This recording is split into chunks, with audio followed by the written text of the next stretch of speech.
అసలు రాజకీయాల్లోకి ఎందుకు వచ్చారని చాలా మందికి చాలా పెద్ద క్వశ్చన్గా మిగిలింది. దీనికి ఈరోజు నేను సమాధానం చెప్పి తీరాలి. అందరికీ నమస్కారం. నా పేరు మానస. నాది బొమ్మకల్ గ్రామం, సైదాపూర్ మండల్, కరీంనగర్ జిల్లా. 2006లో మా తండ్రి గారు చనిపోయినప్పుడు మా పొలం మునిగిపోయింది మొత్తం. ఇప్పుడు మీరు చూస్తున్నారు మా వెనుక కనిపించేది బొమ్మకల్ చెరువు, చాలా పెద్ద చెరువు. అందులో సగం పంట పొలాలు, ఏకసాల్ పట్టా భూములు ఉన్నాయి, 2-3 సార్లు పంట వచ్చే భూములు ఉన్నాయి. ఆ భూములు మొత్తం మునిగిపోయి ఉన్నాయి. 2006 నుంచి ఇది 4వసారి. ప్రతిసారి ఇది రిపీట్ అవుతూనే ఉంది. వర్షాకాలం రావడం, మా భూములు మునగడం. మా కుటుంబానికైతే అది ఒక్కటే ఆధారం. ఒక్క గజం జాగా కూడా లేకుండా మొత్తం నీళ్ళలోనే మునిగిపోయింది. కంప్లీట్ ఆధారం మునిగిపోయిన తర్వాత ఏం చేయాలో అర్థం కాక మీరు చూస్తున్నారు నా దగ్గర ఉన్నాయి.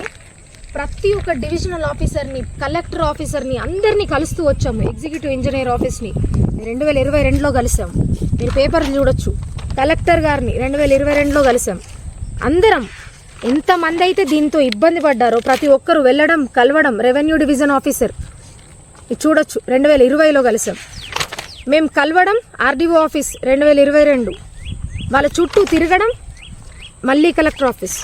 ఇన్ని తిరిగి ఇంతమంది రైతులు వాళ్ళ పేర్లు వాళ్ళందరూ వచ్చి మాకు సపోర్ట్ చేసి, మేము మా భూములు మునిగాయి, మేము మీ ముందుకు మీతో రావాలనుకుంటున్నాము అని చెప్పేసి అందరం కలిసి వచ్చి ఇంత తిరిగినా కూడా ఈ రోజు వరకు సమస్యగానే మిగిలిపోయింది.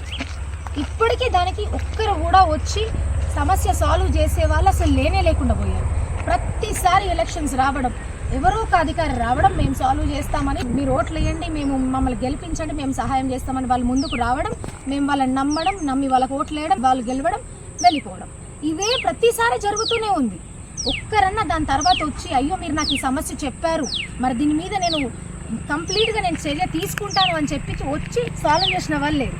ఇప్పుడు మీరు చూస్తున్న సమస్య పెద్ద పెద్ద మిషనరీలు తీసుకొచ్చి పెద్ద పెద్ద ఫండ్స్ రిలీజ్ చేసి ఇలాంటివన్నీ చేసే సమస్య కాదండి. ఒక్కటి ఆలోచించండి, ఈ సమస్యకి తక్షణమే పరిష్కారం తీసుకునే అంత అవకాశం ఉన్న సమస్య.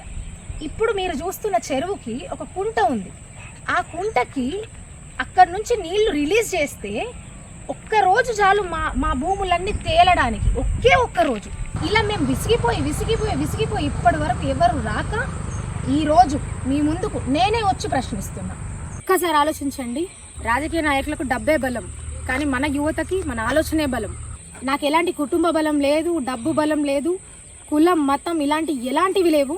ఒక రెడ్డి కుటుంబం నుంచి వచ్చినా కూడా ఒక యాదవ్ అబ్బాయిని పెళ్లి చేసుకున్నా నేను ఇష్టపడి. మీ అందరి అండదండలు ఉంటాయనే వచ్చాను. అందరం కలిసి ఖచ్చితంగా ఈ పోరాటాన్ని ఇంకా ముందుకు తీసుకెళ్దాం. మీ అందరి ఆశీస్సులు ఖచ్చితంగా నాకు కావాలి.